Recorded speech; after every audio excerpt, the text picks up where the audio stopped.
Você que trouxe a sua Bíblia, nós vamos hoje meditar no livro de Atos, Atos dos Apóstolos, capítulo de número 9. Atos dos Apóstolos, capítulo de número 9.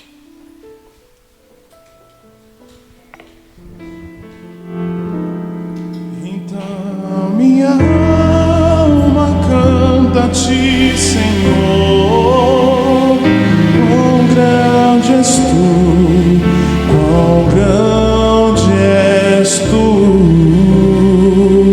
Então minha alma canta a ti, Senhor,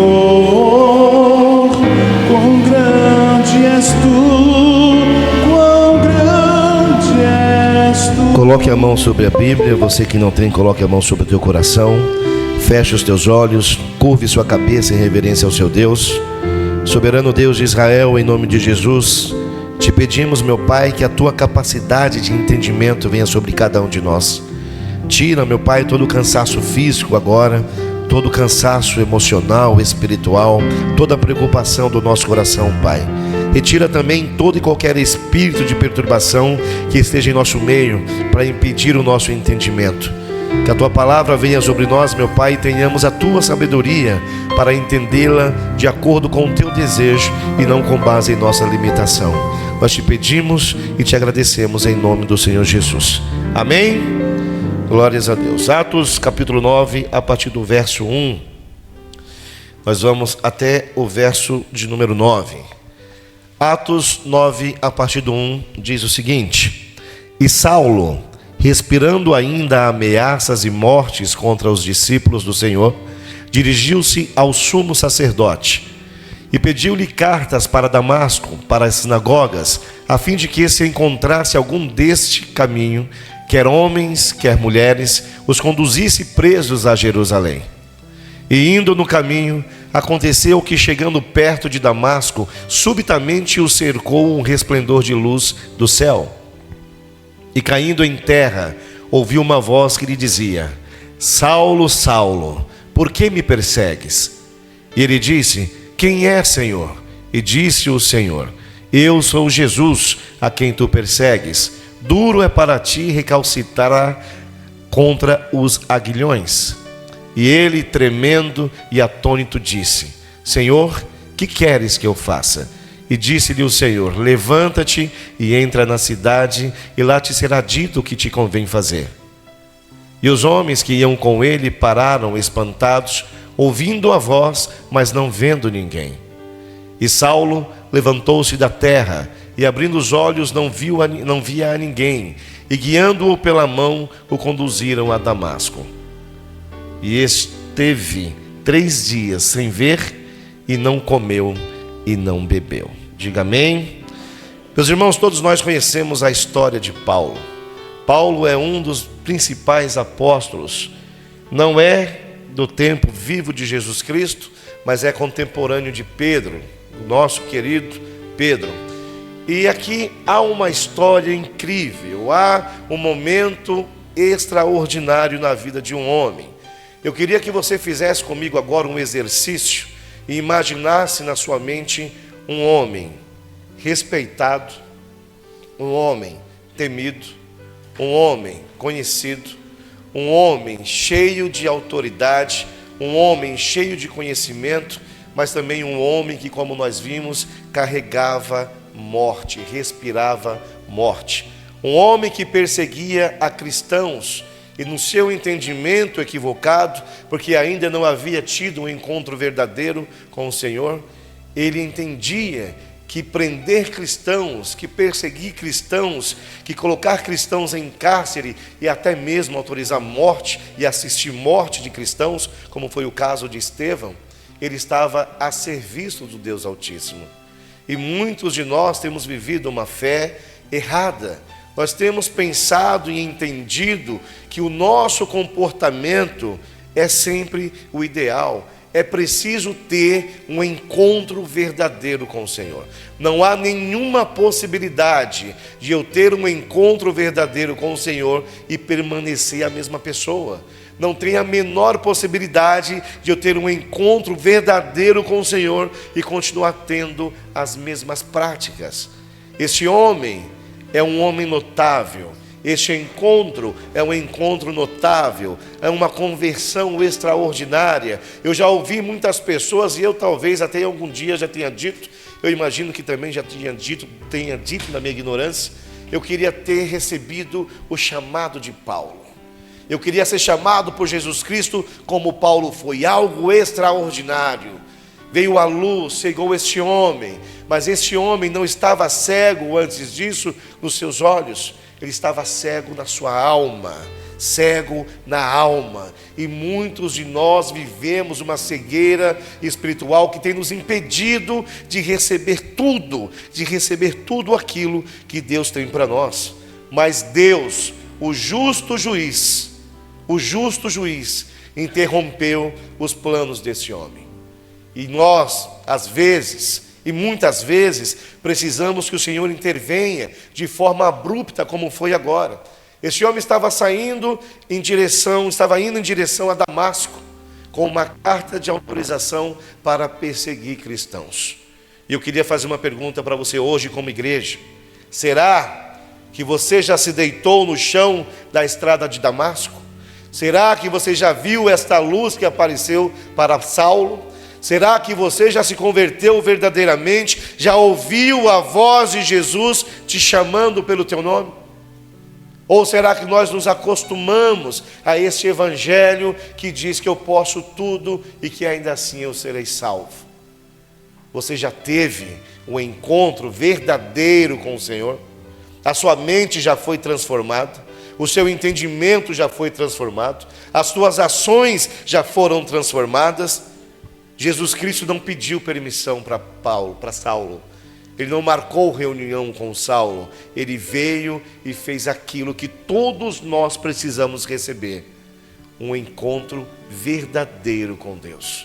Nós não podemos viver em engano, meus irmãos. Há muita gente que está até mesmo no altar e continua vivendo como uma velha criatura. Se diz cristão, mas vive como um ímpio. Cita as escrituras, mas xinga a esposa. Cita as escrituras, mas xinga os filhos. Cita as escrituras, mas corrompe aí fora. Cita as escrituras, mas vive uma vida de pecado. Uma vida até mesmo como fazia Saulo, perseguindo outros cristãos. A igreja é um lugar onde deveria haver paz entre irmãos. A igreja é um lugar onde deveria haver harmonia entre irmãos. É um lugar que deveria ser santo, mas dentro da igreja existem muitos Saulos. Existem muitos Saulos dentro de uma igreja. Pessoas que se dizem cristãs, pessoas que se auto-intitulam cristãs. Mas Paulo, ali no chão, eu falo Paulo, mas você sabe que ainda é Saulo nesse período. Ainda ali no chão, cego.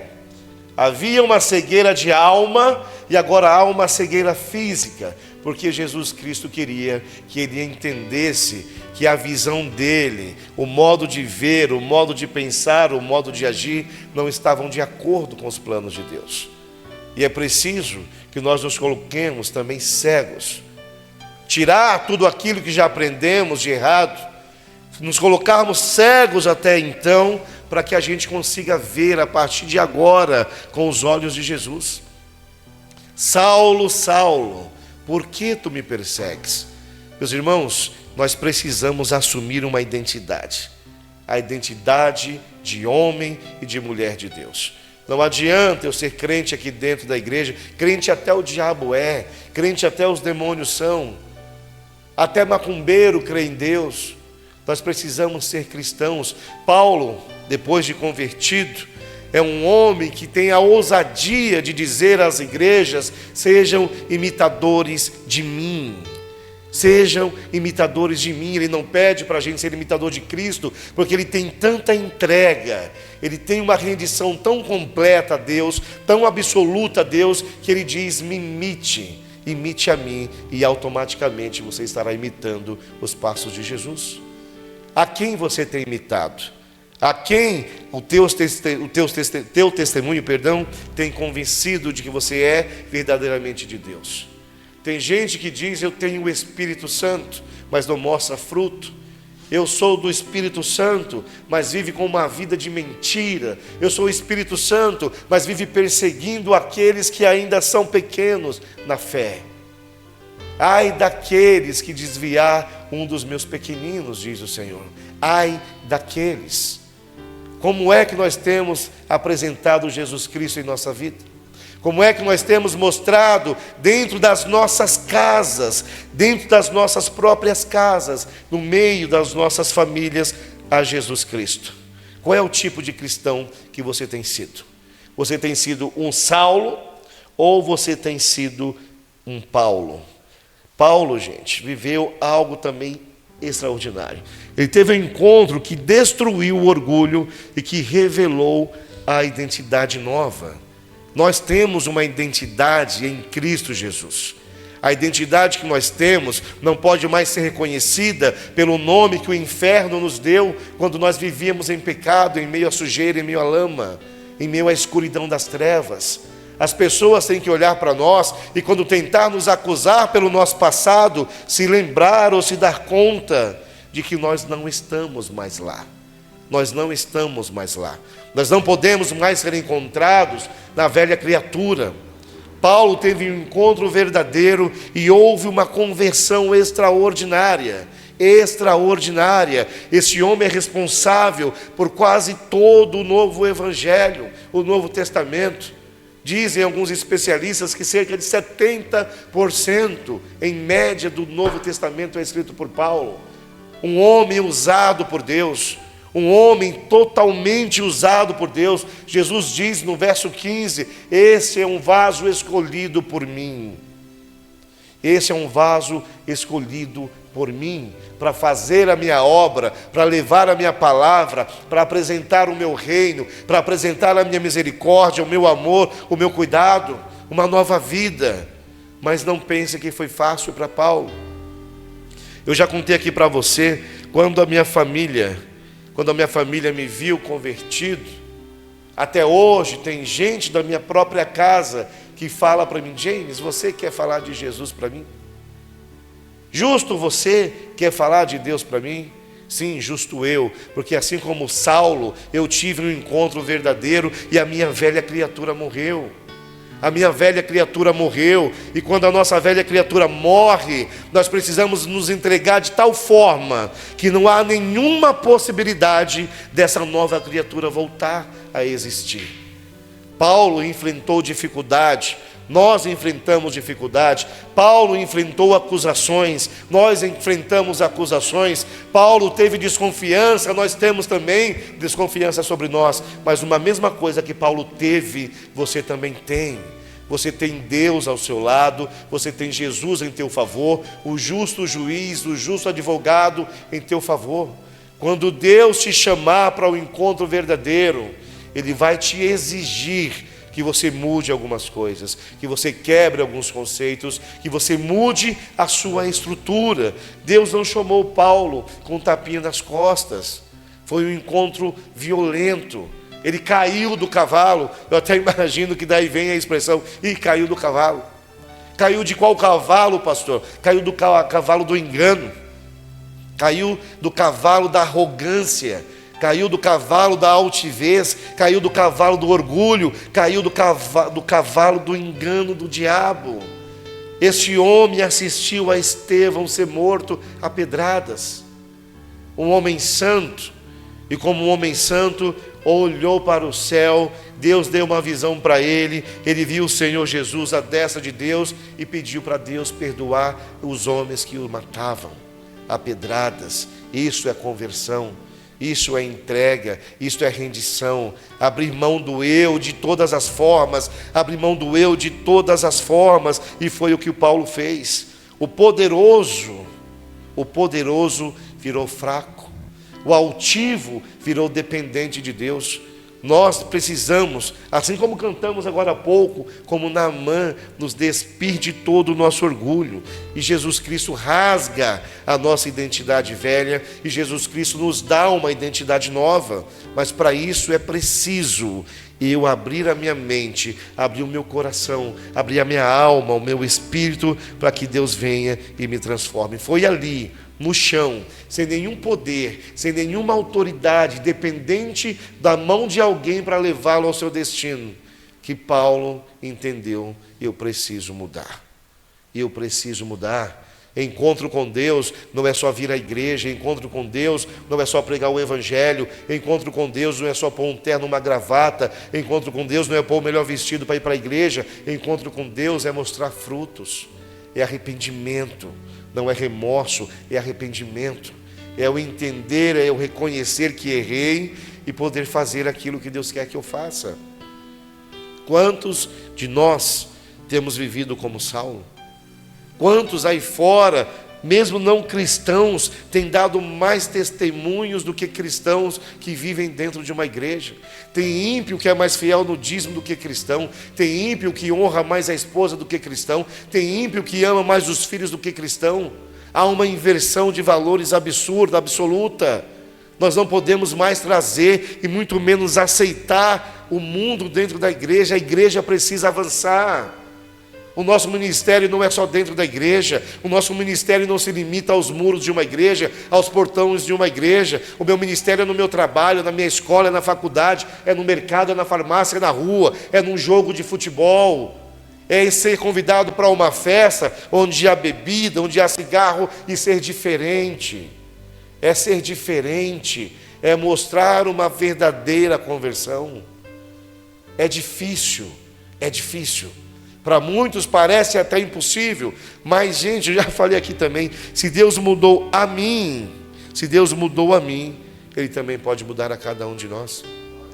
A cada um de nós. Basta que nós ouçamos a voz de Jesus Cristo. Outrora, uma voz de acusação, uma voz de repreensão. Hoje, uma voz amiga, uma voz que nos direciona. Precisamos ter intimidade para ouvir a voz de Deus. Precisamos ter intimidade para reconhecer a voz de Deus. Os apóstolos duvidaram do ministério de Paulo. Os próprios apóstolos, homens que eram de Cristo, duvidaram do ministério de Paulo. Como é que eu vou pregar que Deus perdoa? Como é que eu vou pregar que Deus transforma, que Deus modifica? E quando eu vejo alguém transformado, eu passo a duvidar do agir de Deus? Como é que eu vou julgar alguém que veio? Todos nós viemos, talvez a maioria de nós, com dores para a igreja. A maioria não vem por amor, a maioria vem por dor, por desespero. Se libertar de um vício, se libertar de um problema, buscar socorro. Aí a gente vê, eu já fui assim. Eu via homens passando com bíblias debaixo do braço, sabia do passado deles e falava. Eu lembro, eu e meu falecido pai, lá, era um cachaceiro, lá, era um drogado, lá, era um mentiroso, lá, era um adúltero, lá, era um bandido, e agora está com a Bíblia debaixo dos braços. Gente, Deus transforma, Deus muda a história, Deus muda a vida das pessoas. Paulo foi transformado e é um dos nossos maiores exemplos. Quantos de nós hoje somos vistos lá fora com desconfiança? Quantos de nós? A nossa família nos conhece desde a nossa pequena infância. Cresceram ao nosso lado, viram tudo aquilo de errado que nós fizemos.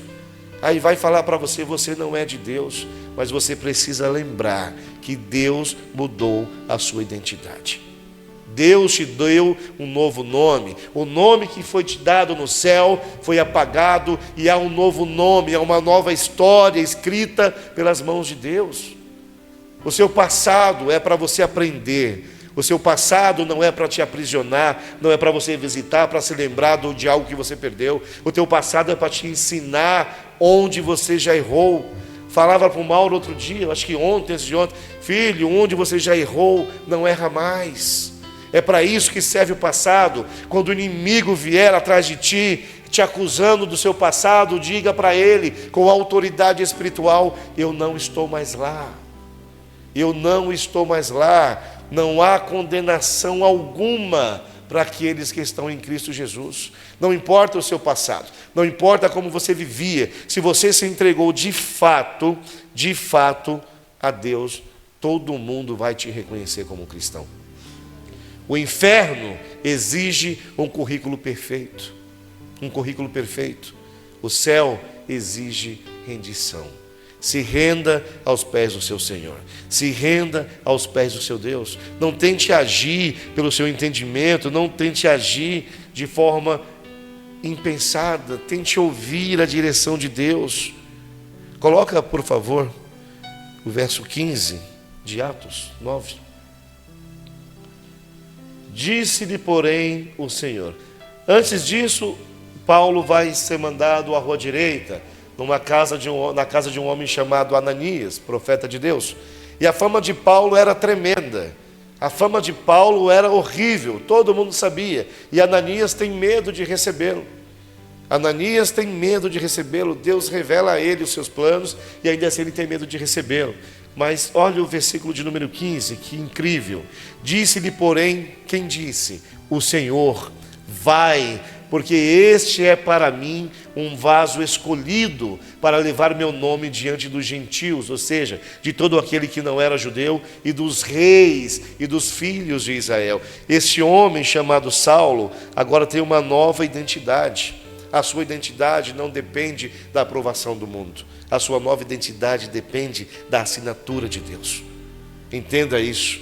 É a assinatura de Deus que vai te dar uma nova identidade. Esse homem de acusador, de perseguidor, chamado por muitos de mentiroso, teve problemas, teve que fugir de cidade para não ser morto.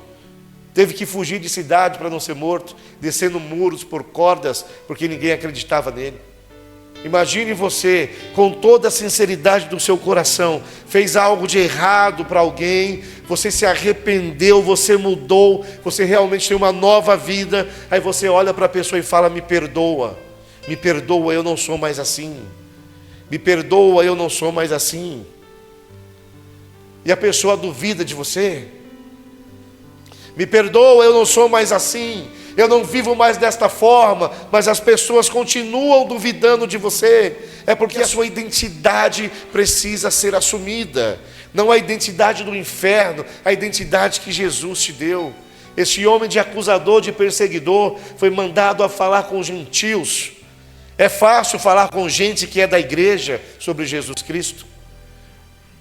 Paulo teve revelado todo o sofrimento que ele ia passar. Deus revelou para ele todo o sofrimento que ele ia passar, e ainda assim ele decidiu seguir em frente. Foi picado por serpente? Foi. Ele teve naufrágio? Teve, mais de um. Preso, torturado, açoitado, chicoteado e por fim decapitado.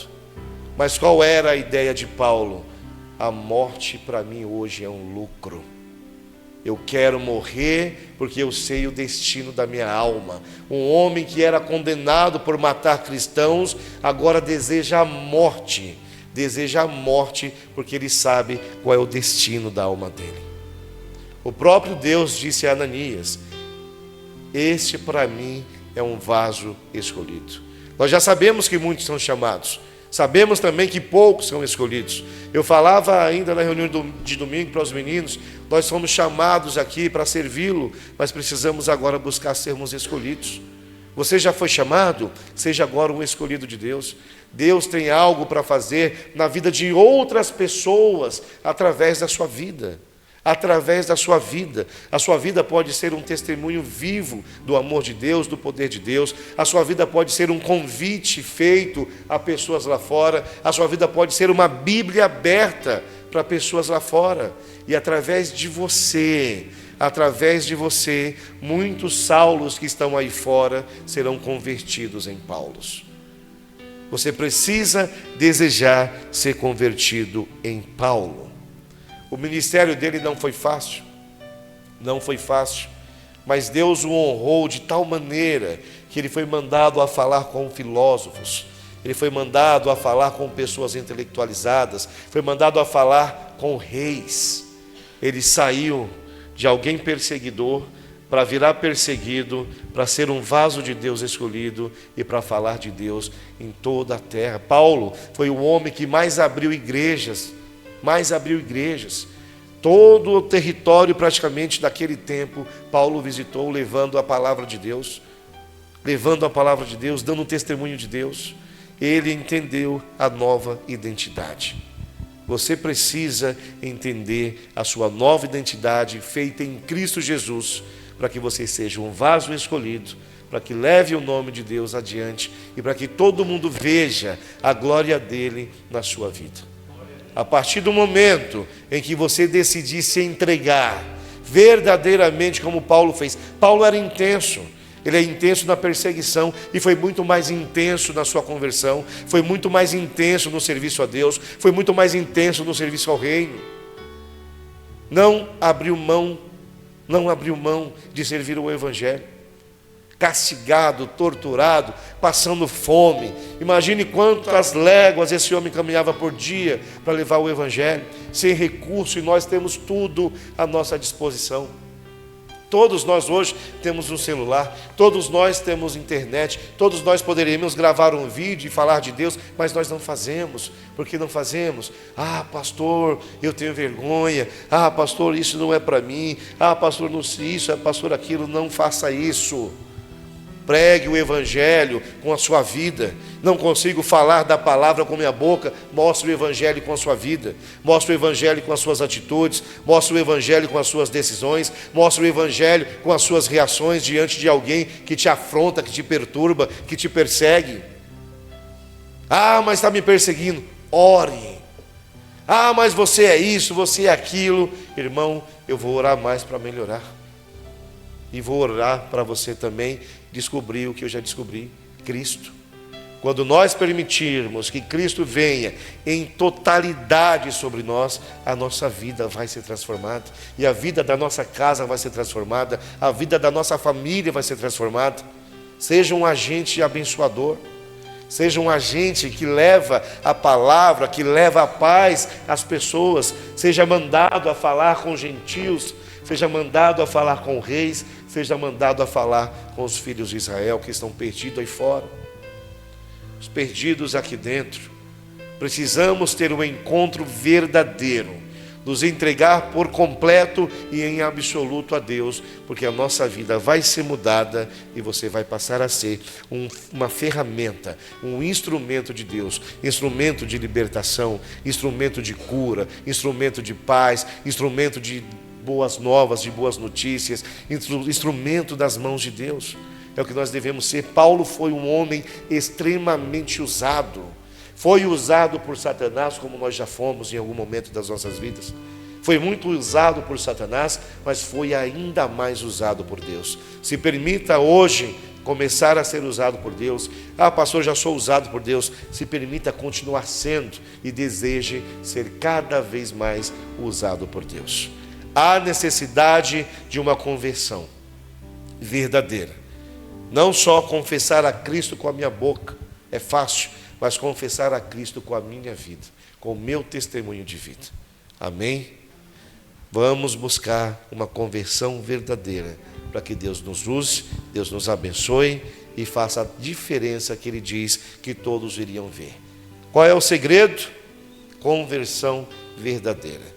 O bispo sempre dá um exemplo, eu vou imitá-lo. Perdão, bispo. Ele vem aqui, qual é a conversão? Você está vindo para cá, opa, vou voltar para lá. Você convergiu, você mudou a direção. Saia da mesmice evangélica. Saia do evangelho fraco que não muda a sua vida. A gente precisa de palavra de Deus que nos confronte. É o confronto com a Bíblia Sagrada que traz a transformação. Se eu vier aqui pregar uma palavra para você dizendo que você está todo certo, você não vai mudar. Você não vai mudar. Eu não vou mudar. Outro dia eu estava conversando com a minha esposa num dilema assim terrível, porque eu quero que você aprenda, e às vezes eu quero ser duro com você, e ela fala não, mas aí o Espírito vem, aí fala com ela, fala comigo, então vamos fazer o seguinte, vamos achar um equilíbrio, mas não tem equilíbrio com a palavra de Deus. É segregação, é separação, ou nós estamos dentro ou nós estamos fora. Palavra doce é bom, é boa, é bom, faz bem de vez em quando, mas é melhor eu te trazer uma palavra de repreensão, uma palavra que desperte o seu pensamento, que desperte a tua atenção e te traga o desejo de mudança, do que você ficar ouvindo eu dizer para você vai dar tudo bem, vai dar tudo certo, vai ficar tudo bem o tempo todo. O tempo todo não vai ficar tudo bem, o tempo todo vem luto, o tempo todo vem tragédia, o tempo todo às vezes vem desgraça. A gente precisa ter um evangelho forte que nos prepare para o que está lá fora. Palavra de ânimo é bom, é necessário, mas é melhor você ser salvo. É melhor você ser salvo, é melhor você salvar a sua casa, é melhor você salvar a sua família do que ouvir o pastor te dizer que vai ficar tudo bem. Vai ficar tudo bem, sim, desde que você ande de acordo com a palavra de Deus. Aí não tem como não ficar tudo bem. Luta virá? Virá. Mas a diferença entre aqueles que servem a Deus nós passamos pela luta com o coração em paz. Nós já sabemos o resultado final, é vitória. Mas para isso tem um preço: obediência, fidelidade, rendição e entrega aos pés do nosso Senhor Jesus. Assim não dará errado. O inimigo vai te afrontar? Vai. Mas ele vai ver o brilho que tem dentro de você, o brilho do Espírito Santo que está dentro de você, e ele só vai brilhar dentro de você enquanto você estiver dentro dos propósitos de Deus. Amém? Que Deus fale mais ao seu coração e que sua vida seja mais que abençoada em nome do Senhor Jesus. Aplauda o seu Deus.